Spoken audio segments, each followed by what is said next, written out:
humanity faced its biggest threat in the history of our existence. Human armies with developed weapons tech and armored suits face off with alien creatures coming in all forms. Yet the leading species of them all are dragons. Losses being suffered on both ends, the humans also had a different army, an army that consisted of soldiers with extraordinary abilities. They were called Psychers. As a collective, the humans barely managed to hold off their foes, causing the dragons to retreat, for now anyways. Present day, 15 years, from thought to paper, a prophet predicts an upcoming war for all humankind. World leaders collaborated and created ARC. ARC sought after children possessing psychic abilities to train their power and combat skills to help lead the charge in the future battle with dragons and their armies. The prophecy predicts the war to occur 3 years from now. 15 years back, one particular soldier donning heavy-duty armor and the courage to face the monstrosities before him, sees his opening and fires off a litany of rounds, piercing his foes before firing off a missile causing direct impact.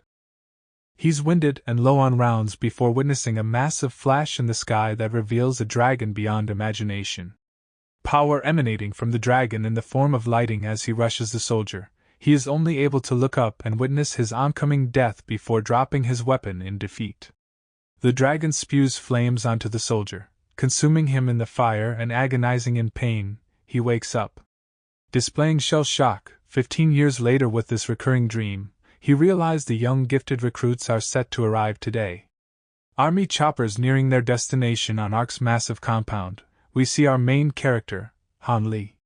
Brought into an office within the chopper, a general has in front of Han Li something akin to a scouting report of his potential psychic abilities along with his criminal history. The general assures the 10-year-old Han Li that he is not looking to detain him even though the report states he is the leader of the Orphan war gang. "What do you know of ARC?" asks the general rhetorically. Han Li, knowing that ARC is the base where Psychers train for the upcoming war, then asks if he himself a Psycher. The general says ding ding ding, correct. And with your power, you are going to protect the human race. He follows up saying that Han Li will never have to worry about his next meal or a place to sleep as they will accommodate everything for him. Han Li, unknowingly displaying his latent ability, states in anger that the rest of his quote-unquote family from the orphanage will be left behind. He bargains and states that he will join under the conditions that the orphans from his orphanage are to be taken care of in full. The general begrudgingly accepts Han Li's offer, following up that Han Li will have no choice then to commit to ARC and no turning back. He accepts. The massive chopper landing in front of the compound, Han Li flashes back to the conversation with the general after accepting his offer, and the general stating that his scouting report has him ranked low in terms of abilities. Do your very best because the fate of your family of orphans depends on it. Han Li approaches the compound and his home for the foreseeable future, as he hears a scream coming from his side. He approaches the group of other gifted kids who are gathered around witnessing what appears to be a fight. In the middle of the gathering is a blonde preppy kid bullying a young recruit and demeaning him in front of everyone, even shaming him to the point where they should not be close enough to even breathe the same air. Other recruits take offense to the preppy bully and demand for him to shut up as it's every recruit's first day there. Not taking the disrespect lightly, the bully turns back to the other recruits with a glow emanating around his body and the ground shaking and states that he has been honing his powers far before today and that every other recruit there is inferior to him. Levitating the stones around him, the other recruits stare in disbelief as none of them have witnessed a display of psychic power. As the preppy bully stares down his target, continuing to shame him for even being in his presence, he launches the stone with his telekinetic powers. With his outreached hand, our main character Han Li catches the stone, saving the crying kid from taking serious damage. Han Li, surprised, tells the bully, all that flash and glow to launch a stone so slow? With anger, the bully demands to know who our main character is. Han Li, ready to rock, replies that I am here to humble your cocky ass. With the surrounding recruits shouting their support for Han Li, incoming from behind them all, lays a massive stomp. An angry voice screams out, "You simple idiots!" Everyone stopping in their tracks to look over and see the soldier we saw display shell shock from the previous war. An ice-cold stare from the soldier down upon Han Li and the bully. He demands for them to stand at attention and state their names.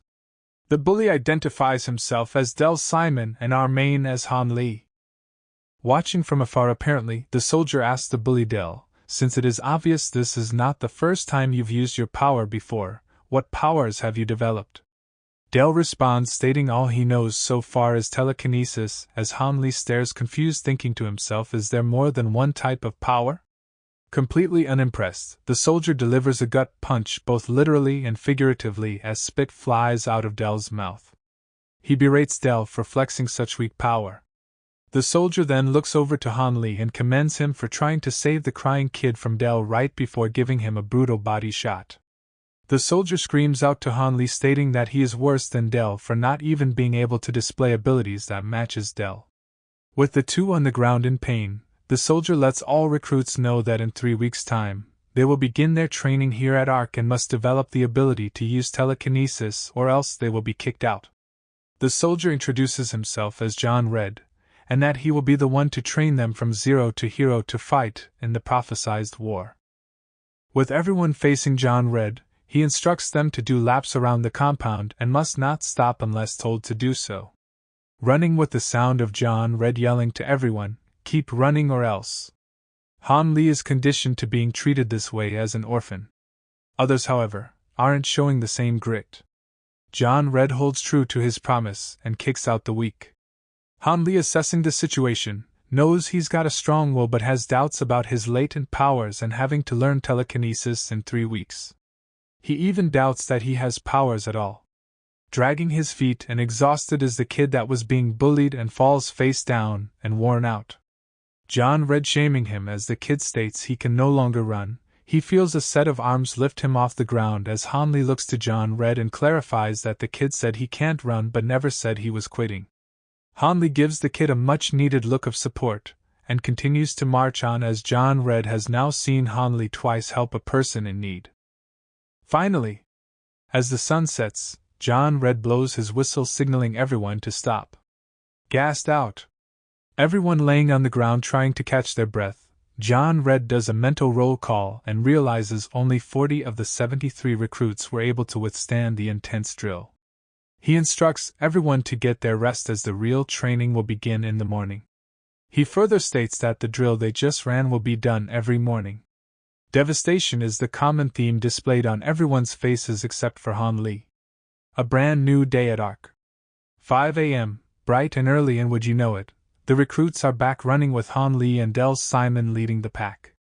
3 hours later, the recruits are sent to the mess hall to get their nourishment for their training. An hour later at 9 a.m., we find our recruits in class with John Red instructing. He tells the group that there is a part of their bodies that will create psychic energy, and that it is different for some folks whether it's their head, heart, or whatever else. No matter the case, it is important to visualize the source of energy. Han Li takes in the message and declares he'll visualize the source of psychic energy coming from his heart. 12:30 a.m., lunchtime. As Han Li walks through the chatter in the cafeteria, he finds Kuro, the same kid he has helped twice now from being bullied and kicked out of ARC. He sits beside him and greets him in a friendly manner, with Kuro being shy and happy that someone wants to eat with him. Little does Kuro know that he is Han Li's first real friend ever. Walking by is Del Simon, and as Han Li turns to look at him, they each give a look of knowing they have unfinished business. As Del walks away to his group of friends, Kuro states to Han Li that Del was in a program in England that trained gifted youngsters. Han Li mockingly replies it makes sense that he acts so bougie. As Han Li looks off, he mentions to Kuro that even though he hates to say it, Del is more talented considering he can already use telekinesis. He further states to Kuro that they both need to learn telekinesis in 3 weeks or they are out of ARC. Kuro stutters and replies to Han Li that he is actually able to perform telekinesis. With shock on his face, Han Li compliments Kuro being so gifted while thinking to himself, damn, I really am low-ranked. Later into the night, after completing more training in endurance, combat, and further lessons into developing their abilities, everyone is sent to the dorms after having dinner and showering up. Their days are very structured and at 10 p.m., lights out. Han Li, unable to sleep, takes in the day and realizes that the conditions he is now living in with food and a place to lay his head is definitely an upgrade from living on the streets, as an orphan. Yet, he tries to shake off the feeling of wanting to leave Ark before reminding himself what he agreed to do for the other orphans to be taken care of. 2 weeks later. One recruit, then another begins to develop telekinesis as Han Li exerts more and more anxiety as each day passes, even doubting he has any ability to have any powers. Han Li looks over to Kuro for advice, and he replies back that he does not know of a hack to learn the technique. Han Li goes to ask the least likely person in all of Ark. Del Simon? Del looks up and laughingly demands to know what the heck Han Li wants, as if he already knew. Han Li replies, "It's obvious why I am coming to you." Del in a cocky manner says, "Sure, I know. You still need to learn telekinesis. Now don't you think you should be bowing down to me by now?" Completely surprising Del, our main character Han Li drops to his knees and swallows his pride and asks politely for Del to teach him how to use telekinesis. Del takes a minute to think before he answers and grabs a pencil from his friend. Del states for our main character to get off his knees and will teach him how to perform the technique, but warns him that his method is his, so take it or leave it. Without another word said, Del lunges at Han Li with the sharp pencil and stabs our main character right in the heart, with Han Li barely able to utter, "What the F?" Fast forward to the final day of the 3 weeks given to the first-year recruits to complete their assignment of displaying telekinesis. Sergeant Red, with half his body out of the window and smoking on a cigar, thinks to himself how quickly the 3 weeks have come and gone. Barging into the room with excitement is OCTO, one of Ark's lab technicians. As the two greet each other, OCTO covers his nose and reminds Sergeant Red that Ark is a smoke-free compound. Annoyed by the OCTO, Sergeant Red demands to know the purpose of the visit. As Octo makes himself comfortable, he suggests it only makes sense to go down to the training grounds together for the recruits' final assignment. Then asks the sergeant, what does he think about the new batch of first years? Sergeant Red replies that they are weak and unfit, to Octo's surprise. Sergeant Red further states that there may be 1, possibly 2 recruits that have some potential. He highlights Del Simon and points out that he is pretty advanced for a first year, considering he is kind of a tool. Octo recognized the name when he read his highly graded scouting report, and states he is excited to see what Del is capable of.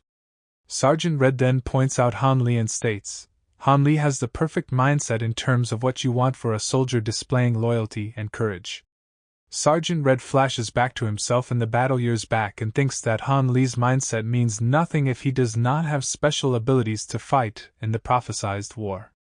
Octo blurts out and asks randomly if Sergeant Red knows what the first-year recruits refer to him as. Showing no care, Sergeant Red guesses something similar to Captain Prick? Octo giggles in agreement. Sergeant Red, now down at the training compound, facing the recruits, states loudly, those who possess the talent of becoming a psyker will be the only ones to move on from this point and begin the real training as first years. He instructs everyone to display their external manifestation. For context, external manifestation is the act of gathering psychic energy and is the simplest skill a psyker possesses. Sergeant Red stares into the recruits with glowing red eyes and states if executed correctly, their eyes will glow. Sergeant Red further instructs the recruits to line up in front of Octo if they execute the manifestation. For those who can't, line up in front of the security, as they will return you back to your regular lives. As Han Li looks over to the security guards, he notices the renowned leader of the country's army, Major Kong. Get a move on! The sergeant screams to the recruits as they run over to line up in their respective lines. Han Li, standing with intent as his buddy Kuro looks back and worries that Han Li may not be able to execute the manifestation. Han closes his eyes and grips his heart as he begins to flash back when Del Simon lunged and stabbed him in the chest. Down on one knee and bleeding through his shirt, Han Li screams out, "What kind of lesson is this? Did you just try to kill me?" Del replies and states, "Just calm down. I did not go in deep but need you to feel enough pain so you will be able to concentrate your power. Where I stabbed you is now your psychic gateway. Dell reminds Han Li that the sergeant stated that the psychic power of a person is in a core part of their body, so try to gather the energy through it. As Han looks over at Dell trying to return the bloodied pencil back to his friend, he realizes that Dell knew that his heart was where his energy was stored. But how? As Han Li flashes back to the present and gripping his heart, he thinks to himself, ever since that day he was stabbed, the slight feel of power he's always felt has become stronger and stronger. But how to manifest it? Sergeant Red screams out to Han Li to hurry up as everyone has been sorted into their respective lines. As Kuro and the rest of the recruits who succeeded the manifestation look on to Han Li knows that he cannot return to his normal life. There's no way. Furious that Han Li is not immediately following orders to perform the manifestation, Sergeant Red marches toward our main character with intent as the rest of the recruits stare in fear. Sergeant Red with his fists balled up tells Han Li, no one is to disobey a direct order. He cocks his fist back ready to knock some sense into our main character. As Han Li's anxiety rises along with his desperation, he eyeballs a pen from Sergeant Red's breast pocket right before he takes a haymaker that sends him flying back into the ground. As our main character is on all fours with the sergeant approaching him, he clicks the pen and raises it straight into the air, leaving the sergeant at a loss for words as to how he managed to pluck the pen. Thinking Han Li was going to use the pen against him, the sergeant looks to see that our main character has stabbed himself in the heart in an attempt to trigger the manifestation. Completely shocking Kuro and even Dell, Sergeant Red lifts Han Li off his feet and screams out, "Are you freaking crazy? What the hell are you thinking?" Han Li drops the pen next to the tiny blood puddle coming from his chest and looks upon the sergeant in tears and defeat, unknowing that his eyes are glowing, which means he managed to manifest his psychic ability. The sergeant witnesses the manifestation and drops our main character to the ground. He walks away unimpressed that it took so much for Han Li to display the most basic of all techniques, yet the sergeant stops for a sec to turn back and say, "Congrats on your passing the test." Han Li, with his face swollen, chest bloodied, but most importantly, eyes glowing, he sits in confusion and thinks, what the hell just happened? Either way, he's done it.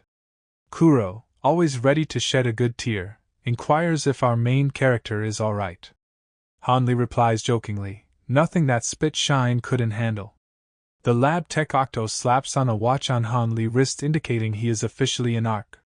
As Octo is raving about all the cool features on the watch, a voice from the watch states, "Han Li, officially registered." Then the watch projects a mini version of our main character. As Octo was about to continue highlighting the watch, Sergeant Red yells out for all the recruits to listen up.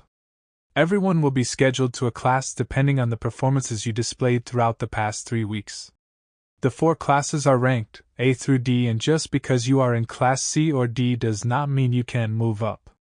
The sergeant further states his congrats to the 25 recruits and mentions that he knows they all probably think of him as some evil prick, but tell them that they are incorrect. He states, "I am not an evil prick, I'm the most evil of them all." Sergeant Red grabs the results for the recruits and begins to list them off. And would you know it, Del Simon is not just in Class A but the only recruit in the class. Han Li's friend Kuro managed to place in the B class with 3 other recruits. Sergeant Red orders for Class A and B to report to him. While Han Li discovers that he is in Class D, he thinks to himself that he will earn his way up before he knows it. Sergeant Red points Class C and D to their new weapons instructor, Wei Chin. As Instructor Chin towers over the recruit and absolutely massive in size, the recruits in Class C and D look up in obvious fear, till Instructor Chin opened his mouth and happily introduced himself in a kind manner. He states, "Let's grind through the tough road ahead together." Now the recruits don't know what to feel. Sergeant Red orders for the recruits to follow their respective instructors as they begin to march. Del and Kuro, now students of Sergeant Red, begin to make their way, and Del looks over to our main character and looks him off without saying a word. Kuro, on the other hand, teary-eyed as usual, is sad that his only friend is now going to be in a different class. Han Li assures that it is only a matter of time before he moves up and joins Kuro in the higher classes. As they go their separate ways, Instructor Chen tells his group to head over to the gym. A massive gymnasium on the compound of ARC, We find Instructor Lee in martial arts gear and sparring staff. He displays his expertise and technique with the staff as the speed of his swings crack the air.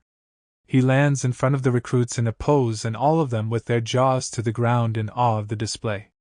Instructor Chen states to the recruits, even though they all have psychic abilities, they will still need to learn how to fight with weapons when facing the dragons. He further states that no regular weapon can inflict damage upon the dragons. However, dragon skin and bones are the only things that can store psychic energy, which is the reason why the weapons we will use to fight the dragons are made from their skin and bones. Han Li asks the instructor, if we got the skin and bones from dragons in the last war, how did the psychers defend themselves before? The pain in his face is obvious as Instructor Chen replies that in the past they didn't have the tech and was forced to go in toe-to-toe combat. It was a bloodbath for the psychers. Instructor Chen further states that there were psychers who had the ability to use their powers and fight from range, however, striking from longer distances won't allow for critical damage. That is why the weapons we have now must pierce the dragons, so the stored psychic energy within them can destroy the dragons from the inside. The psychers who will wield the special weaponry are called strikers. Han Li and the others look up in amazement as Instructor Chen informs the group that they will select a compatible weapon for training. Han Li takes no time in selecting his weapon and grabs a spear. Instructor Chen asks our main character, "Are you sure that is the weapon you'd like to train with?" Han Li replies, "I'm sure, seeing you wield the spear and display your techniques. I know this is what I want." The instructor looks at Han Li and thinks to himself that Han Li has shown a knack for quick decision-making ability with his selection of his weapon and how he managed to grab Sergeant Red's pen earlier to complete his task. A kid with that much grit must have had a tough life growing up, but his talent is obvious. Instructor Chen reaffirms Han Li's decision and vows to assist him in reaching his potential as Han Li stares at the staff with a look of purpose. 2 weeks later. Face to face and weapon drawn, Han Li and one of his classmates Jose stare each other down in obvious fatigue. Han Li throws a verbal jab stating to Jose, "Might as well toss in the towel seeing as you can't catch your breath." Jose, equally confident, replies back to our main character stating, "You're the one flapping your gums to get a breather. Bring it." And like that, Jose strikes with Han Li just barely blocking the blow but holding his ground. With a quick reverse, Han Li smacks his staff against Jose's, causing him to lose grip of his weapon. And before he can attempt to retrieve the staff, Han Li quickly draws his weapon at his classmate, causing him to quote-unquote wave the white flag. Han Li has now claimed victory against every recruit in Class D and now has defeated the class leader in Jose. As the two exchange respect for each other, Jose discloses that he will be moving up to Class C as of next week and that will leave the Class D leader spot vacant. He further states that Han Li should be the one to take over as our main character in shock replies, "That decision is not mine to make, Jose." Jose reassures Han Li and tells him that he has already spoken with the rest of the Class D recruits, and that they agree he should be next for the leader spot. Almost at a loss for words, Han Li looks upon everyone and humbly thanks them. Later that night, Han Li approaches Sergeant Red and asks if his becoming class leader will get him closer to moving up a class. Sergeant Red, showing fury, looks down upon our main character and tell him, "Hell no." The next morning, some of the older classmen working out are talking about how pissed off Sergeant Red is all the time and how he takes out his anger on them.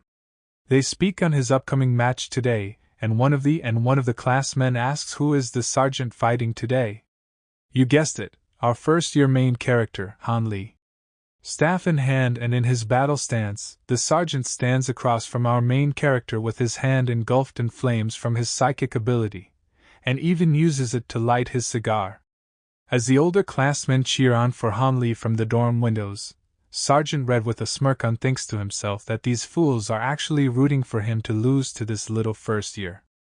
The sergeant flashes back to the night before as he was addressing all of Class D. He shames all of Class D for no one else looking to compete against Han for class leadership. He then screams out that Han Li doesn't even know telekinesis yet. Everyone with their mouths closed, the sergeant looks at Han Li and states, "There must be something to you if they all agree for you to lead the class." The sergeant quickly grabs a spear and breaks off the piece off the top, leaving behind a sharp tip. He then throws it towards our main character as he reaches out for the grab. The sergeant states, "Since no one else is challenging you for the leadership position, and you are top in Class D in weapons training, you're going to have to earn your stripes and fight me." Han Li, nervous as he tells the sergeant that the weapon is too sharp. With a disgusted look on his face, the sergeant replies to Han Li, "Doesn't matter how sharp the weapon is, your weak little self could never inflict damage to a person like me." Flashing back to the present, the sergeant tosses his jacket to the side with Han Li asking him, "Where exactly is your weapon?" The sergeant replies, "You need every bit of advantage you can get." Tossing his cigar to the side, he states rules of the match to our main character. "If I land on the ground, you win. And I win when you surrender." Han Li laughs and tells the sergeant, "If the only way I can lose is by surrendering, it looks like I already won the battle." As our main character displays some of the techniques he learned from Instructor Chin, the Sarge puts his dukes up and is ready to rock. A familiar face, Del, unknowing of what is taking place, can hear the other recruits gossiping about the fight and complimenting Han Li for taking on the Sarge. Del moves everyone off to the side to get a better look and sees his old foe Han Li. Our main character swings violently yet calculated, as the Sarg is bobbing and weaving. Leaping high up and coming in with an aerial attack, Sergeant Red quickly counters and catches Han Li mid-air before bringing him to closer to deliver a knee right into his sternum, and dropping our main character. As the Sarge is about to follow up with a stomp, Han Li quickly recognizes the incoming attack and manages to lunge himself backwards. Looking over at the Sarge, he asks, "Are you trying to kill me?" The Sarg replies, "You would think that, you little punk. I've slayed dragons and their monster soldiers, and just like them, I won't let you off the hook because you are inferior to me. My power doesn't match their power, so you need to face adversity to prepare." Han Li, catching his breath, states boldly, "Are you here to talk, Sarge, or are you here to fight?" Sergeant Red lunges and screams out, "So you have more in the tank, do you?" He grabs our main character and proceeds to launch him into the air and far off, crashing into the dirt. Shocked is the Sarge as he questions both how and when did Han Li manage to land a blow and cut his face. The recruits cheer on for our main character and fueling Han Li's next strike. The Sarge tells himself, "Maybe I'll hold back a bit more and see what Han Li can really do." Han Li attacking from all angles in a circular motion, the Sarg is impressed that Han Li is using his leverage and speed so well. The Sarge sees even more potential in this Class D student than he did before and almost admires our main character's spirit. Han Li steps back and springs off the ground, and spinning into the air, the Sarge decides he wants to feel Han Li's final attack head on. Crack! The spear breaks in two off the shoulder of Sergeant Red with the sharp end piercing his chest. "That's it!" The Sarge grabs by the neck and lifts him off the ground and demands for Han Li to surrender. He then activates his psychic power, and his hand turns to fire, causing our main character to scream in agony. Del and the recruits look on with nerves as the Sarge cranks his power up further and tells Han Li, "You will die if you don't give it up."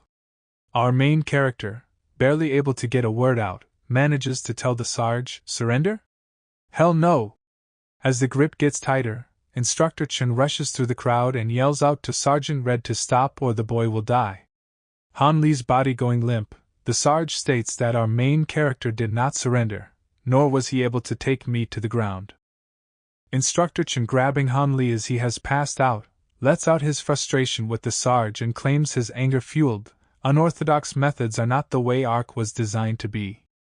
With all the recruits booing at the fact that there is no decided winner, Sergeant Red turns to them and tells them all to shut the F up. He declares, "I will give him the victory since he chose to die by the sword and not surrender." He further states out loud for everyone to hear that a real soldier becomes great by hard training and not some soft approach. That boy lived a tough life as an Orphan by himself and showed the grit we are looking for. Once Han Li is healed, move him up 2 levels to Class B. A week has passed since Han Li and the Sarge went to battle, and our main character has been in the hospital wing healing up since. The doctor who has been looking over Hanli asks the Sarge if it is wise to have our main character move up 2 classes so quickly. Sergeant Red replies and states that he will make an exception for this case. The doctor is concerned that the top bosses at ARC will not like the decision for the advancement, considering they are putting the development of the recruit's psychic abilities at the top of the list. Sergeant Red states that our main character is actually a Class A talent, but his dormant psychic abilities are still holding him back. He continues and says that the art of hunting down and delivering the death blow to a dragon does not come from one's psychic abilities, but the ability to complete the mission under intense circumstances with will and determination. With that being said, and seeing how he was able to fight me, Hanli might be the best potential striker in the history of our existence. He actually might be the one to save humanity one day. The doctor showing her confusion, as she has never heard the Sarge compliment anyone in such a way. She states that she was sure Sergeant Red has a distaste for our main character. To her surprise, the Sarge replies, "He's actually my favorite, that is why I will continue being tough on him to get the most out." As the doctor begins to walk back in the direction of our main character's room, she sees Instructor Chen moving sneakily towards Han Li's door. She asks what is he trying to sneak in this time. Instructor Chen opens the basket revealing some fruits and drinks. The doctor asks, why is he then just waiting outside of the door, and he replies that he can see through the room window that Han Li is concentrating on getting better with telekinesis. They witness him with his eyes glowing and attempting to use his psychic ability to raise the marble off the table. As they can feel the energy he is releasing through the door, he's done it. The two, unable to hide their excitement for our main character, jump up and high-five each other before quickly playing it off. As the instructor walks into the room, he greets our main character and asks how the recovery is going. Han Li, excited to see his favorite instructor, tells him all is well. As the two enjoy some fresh fruit, the instructor lets our main character know that he is really amazed at what he has accomplished so far and him starting his first day as a Class B recruit tomorrow. With a mouth full of food, Han Li is appreciative of the compliment, and states that he has been working really hard on his telekinesis for his first day in his new class. The instructor lets our main character know that he is taking the right approach, considering, in order to be a great psyker, telekinesis is necessary because of how many of the fights are mid-air. Losing your weapon and not being able to use telekinesis to retrieve it could be costly. Right as he finished his statement, an idea pops in Instructor Chen's head and he rushes out to the nurse's desk, and to their surprise, he asks if he can take our main character out of the hospital for a bit.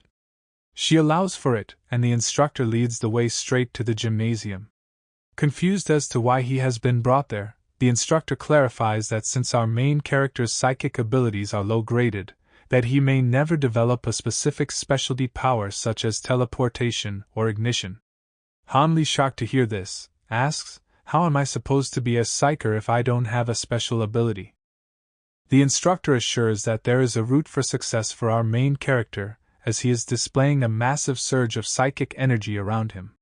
He states that it is in the form of mastering telekinesis to its highest potential. Make telekinesis your special ability, or as we call it, advanced psychokinesis. With consistent and vigorous training, the ability will continue to develop and mastering mid-air battles will become a strength. The instructor also tells Han Li to not be so concerned with your D- psychic grade, because the fact of the matter is that your generation is actually more gifted than ours could ever be. Fight on and train hard. Han Li with excitement complies with the instructor's statement. The next morning brings our main character to the front door of Class B. As Han Li braces himself for his first day, he opens the door to take his first step in and runs face first into the chest of one of his new classmates. Much taller than our main character, he did not even notice Han was standing in front of him. The classmate greets Han Li by name, and our main character, surprised, asked, "How do you know my name?" The classmate laughs, saying that all the piskers in training already knows who he is. The classmate properly introduces himself as Dimitri, the leader of Class B. Dimitri points out to Han that he's made perfect timing as the class is currently sparring using weapons. The sounds of swords and spear clashing, Han Li walks into the gymnasium feeling a bit overwhelmed until he eyes down the weapon rack. His love for weapons training is apparent as he thinks to himself, the only time he does not feel the burden and stress of performing here at Ark is when he gets to put in weapons training. Grabbing his familiar weapon, it's just about that time to release some stress. And he lunges straight forward with Dimitri keeping a close eye. Bing bang boom! Everyone around our main character on the ground and in pain from the molly-whopping, and Kuro, showing his usual fear and tears combo, asks Han Li nervously if he enjoys getting the better of people by going after their deficiencies. Considering most of Class A and B's specialty falls more under the psychic abilities and not so much the weapons expertise, Han answers Kuro and tells him that they are lucky they don't offer sparring in the form of psychic abilities, or else he would advance quicker with how tenacious he is in competition. As Dimitri sees and listens to everything that just occurred, he displays a disturbing look on his face with a smile because Han Li is just as advertised and Dimitri would love nothing more than to go toe-to-toe against our main character in a real battle. Eyes closed and the sounds of heavy breathing. Then looking down at his weapon on all fours as a footstep approaches. One of the Class B students looked down upon the teary-eyed Kuro, demanding him to get up and defend himself.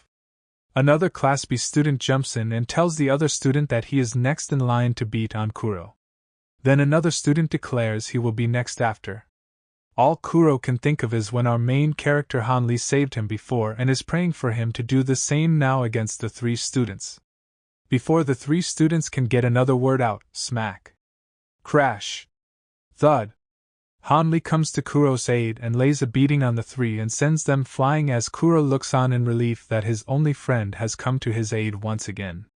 Han stands tall before Kuro. Before Kuro can thank his friend, our main character screams out to Dimitri, who is the Class B leader. What the hell kind of a sparring session is this? Dimitri assures Han Li that this is how things are done here, and he states the same thing Sergeant Red told Han prior. Our foes will not take it easy on us, this is why we train the way we do. You are actually the only one here who doesn't quite get that yet, do you? Coddling your friend will only make him weaker, Han Li. Still angry our main character is, he has no real rebuttal as the statement Dimitri just made actually makes sense. However, Dimitri does change his tune a bit, and mentions to the three students that jumping on a weaker foe is pretty weak on their parts as well. With a glow in his eyes, Dimitri calls out to Han Li and states they should put on a proper display of a sparring match right here, right now.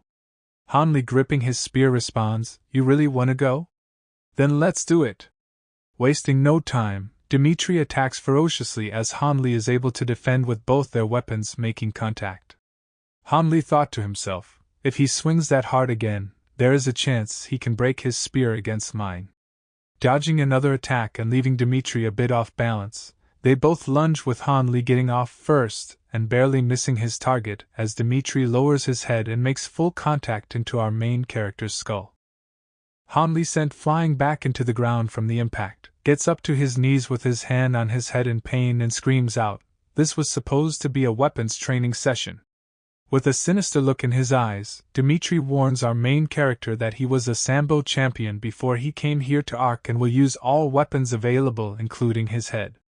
He further states that his elite grappling skills will be the end of Han Li if he ends up grabbing a hold of him. Han Li, struggling to get up for a second, mocks Dimitri and asks, "Are you going to headbutt dragons to their defeat? Is that your stupid plan?" The statement brings a chuckle to Dimitri, and says his head is strong enough to do some damage to a dragon in a joking manner. The crowd of Class B students roar in support of their class leader, and refer to him by his nickname, the Siberian Baby Tiger. Dimitri demands for the rest of the students to leave out the baby part of his nickname as it does not make him sound tough. Han Li stares at the interaction between the Class B leader and the rest of the students, and realizes that they are a solid team, and really was trying to help Kuro man up even though it was in a brutal fashion. As Han Li turns to look at his friend Kuro for a split second, Dimitri screams out to Han Li, "Keep your eyes in the fight." He rushes our main character and swings his weapon as it clashes against Han Li's spear. Dimitri, back in his stance, declares that this match is taking too long and he is going to end it quickly. Dimitri leaps into the air and misses with his strike as Han Li also jumps into the air and puts everything into this strike. Dimitri can see the imminent danger from the oncoming blow, and raises his weapon to defend. With everyone paying close attention, they witness both fighters' weapons break against each other. With his eyes not facing his opponent, our main character does not see Dimitri lunging from behind till the last second. Dimitri lowers his shoulder into the chest of Han Li while simultaneously grabbing his arm and taking him to the ground with impact. The students chant Dimitri's name as he has our main character in an arm bar. Dimitri screams, "Surrender, Han Li! Or else I am taking your arm with me." Han Li with so much pride manages to tell Dimitri, "Go on then, give it your best shot. I don't even think you have what it takes to break my arm." Then crack! The rest of the students are shocked to see what just happened. Han Li in obvious pain from just having his arm broken. Dimitri looks down at our main character and tells him, "All you had to do was surrender to me, and your arm would still be intact right now.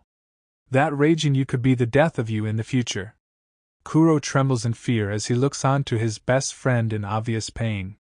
As Dimitri begins to walk away, he gives his respect to our main character considering that he has not cried, or even made a sound since having his arm snapped. Dimitri tells some of the students to take Han Li over to the medical wing, and not realizing our main character is back up to his feet, and smacks the back of Dimitri's head with the stick. Standing above Dimitri, he declares that he is not some punk kid like everyone else here and that a broken arm will never stop him. "Get up, Dimitri, and let's finish what we started!" screams out Han Li. But he then realizes he has knocked out Dimitri unconscious. The sound of a heart monitor beeping, Dimitri opens his eyes for the first time since he was knocked out, and springs up asking himself, "Where the hell am I?" Looking over to his left is our main character in a hospital bed beside him as he watches a video transmission from the general that brought him in. The general updates Han Li on the well-being of the orphans he promised to take care of and tells him how great they are doing. Han Li's so happy to see the kids from the orphanage living a better life thanks to the deal he made to join ARC as a psyker. Han Li just realizing that Dimitri is finally awake, he asks him if he could swipe his watch to see the next picture. Still gathering his thoughts, Dimitri begins to help Han Li then bursts out stating, "I shouldn't be helping you at all since you knocked me out." Han Li states back, "You broke my arm so that's the least you can do. And for future reference, don't ever turn your back in battle, that's why I popped you. That's how we do it here at ARC, right?" At a loss for words, Dimitri had to suck it up because our main character made a solid point. As a bit of time passed, Han Li tells Dimitri that their battle was not personal and Dimitri agreed from his side as well. But chuckles to himself and says once we are healed up, we need a rematch to see who the real winner is. Our main character still feels bad for Kuro. He now understands that instead of just battling for him, he should have teamed up with Kuro so he can grow as a soldier. Dimitri sympathizes with Han Li but lets him know that Kuro has to toughen up quickly because by the time he is a year 2, he may not live. "What the hell are you talking about?" Han Li replies. Dimitri tells our main character to follow him. And as they walk out of their room, Han Li asks where are they heading to. Dimitri replies, "It's better you see what I am talking about." They enter the intensive care unit when the two see one of ARC's students in critical condition being wheeled in a stretcher with an oxygen mask on. Han Li nervously asks what happened to him. Dimitri replies that the level of training the second years go through is so vigorous that some don't make it. This is why Kuro and the other classmen need tough training. Our main character confused as to why the upperclassman who was on the stretcher looks considerably older even though he is in the same age range. He tells Dimitri that the guy looks like a fully grown man. Dimitri, realizing that our main character does not know much of what goes on in ARC, explains to him, once students begin their second year, ARC begins to administer drug injections. The drug allows you to grow at a rapid rate into your adult body. Absolutely shocked as to what he is hearing, Dimitri justifies the drug by reminding our main character that the war is only 3 years away. "Did you think you were going to fight as a child?" Han Li takes a second to absorb the information and states that he is okay with that. Dimitri, surprised with that statement, asks Han Li why. Han Li explains that before he came to ARC, he lived on the streets and had to make ends meet by any means necessary, whether that was stealing from a store or snatching a purse away. The only problem with that was there were grown-ups engaging in the same activity, and would end up robbing him. Being so much bigger than Han Li, they would overpower him and beat him if he resisted. Han Li tells Dimitri he has always wanted to grow up quickly because his life as a child was horrible. The only thing he cares about is becoming stronger. Who cares about happiness? Dimitri looks at Han Li with amazement, and reassures him that he has the right mindset to be a soldier in this upcoming war. Han Li has seen enough of the emergency room. First day back in training for the two, Sergeant Red informs the group that today will be a parachute training day, and not to forget the lessons learned over the past couple of weeks. Dimitri looks over at our main character, and jokingly tells him that being in a hospital bed doesn't seem any more. As Han Li chuckles, he realizes that the second bag that they were given is loaded with food. He warns Dimitri that this may not be a typical training day. Dimitri with disgust in his voice as he points out to our main character that there are already idiots who are munching on the food prior to knowing what it is for. And out of the corner of his eye, Dimitri looks over and taps Han Li to point out Del Simon. With a manic look on his face, he asks our main character, "That's the psyker from England, isn't it? Can't wait to take him on, one-on-one." Del happens to look over and sees Dimitri staring at him with a creepy look and wonders, what the hell is up him? Meanwhile, Han Li looks over at his sad-looking buddy Kuro and refocuses at the task that stands before them.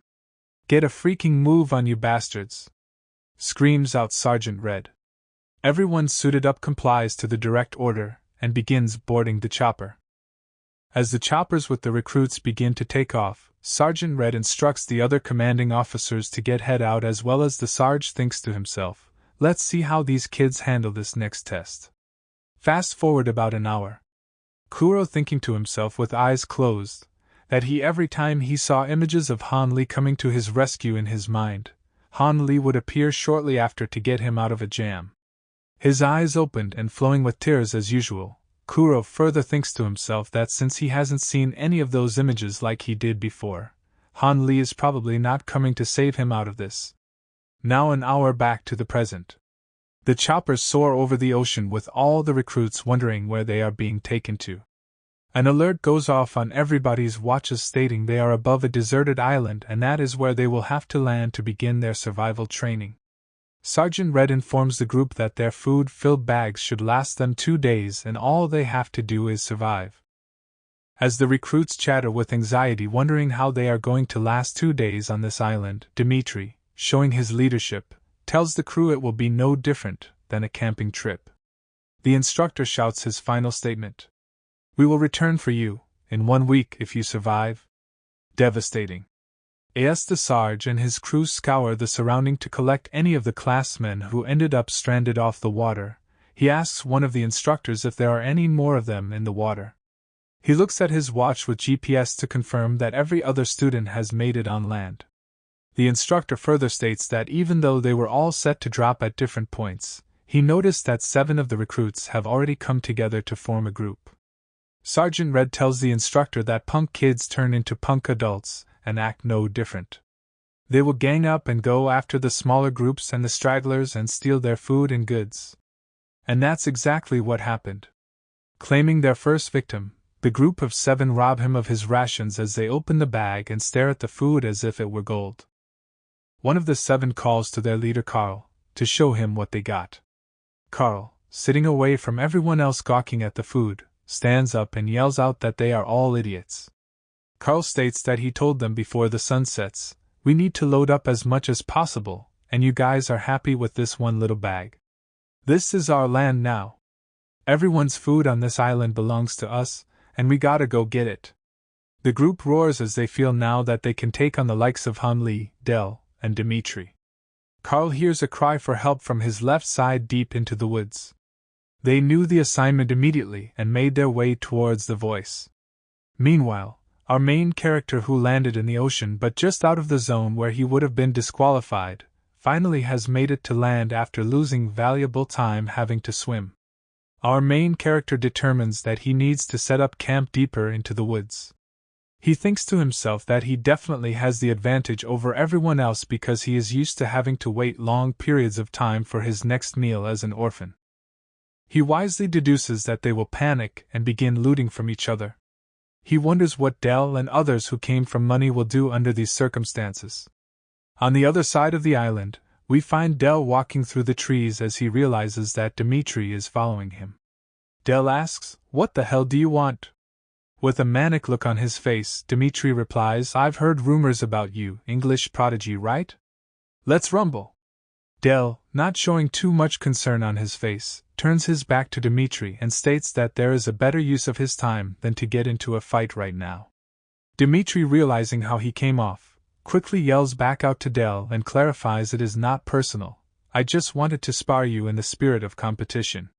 Dell wonders if this guy Dimitri has a death wish or something. Dimitri continues to ramble on to the annoyance of Dell and suggests they hang out with seemingly something up his sleeve. As the sun is beginning to set, Carl and his gang make their way through the forest to find that the cry for help came from none other than, you guessed it, Kuro. As the gang cackle at what they're seeing and making fun of Kuro, Carl grabs Kuro's supply and thanks him for all the food. Kuro screaming out, "At least help me get down, please." Carl replies that it is probably best he stays up there because if he was on the ground they would have molly-whopped him. He further states in a sarcastic tone, "Not to worry, you can survive a week without food. And when it rains, you'll have plenty to drink. Peace out." It's now the middle of the night as Kuro has been stuck crying in a tree for over 18 hours. He thinks back to Dell telling him to stop annoying him with his crying. Other times with Carl and different classmates telling him to shut it up already with all that sobbing. Even his class leader Dimitri compared him to a baby. Enraged that everyone is so mean to him because of his crying all the time, he screams out into the forest at the top of his lungs for as long as he can. He's winded. And as he begins to phase in and out of consciousness, he looks at a bush that stands before him. He sees it again. The silhouette of our main character making a path towards him. Barely able to get his words out, he calls out to Han Li faintly. His last sight is Han Li coming closer to him as he passes out. The silhouette begins to disappear till there is nothing more. Just a few moments later, through the exact same bush appears none other than our main character, Han Li, realizing his friend is in a jam. Bright and early the next morning as our main character is sharpening some wood outside of his tent.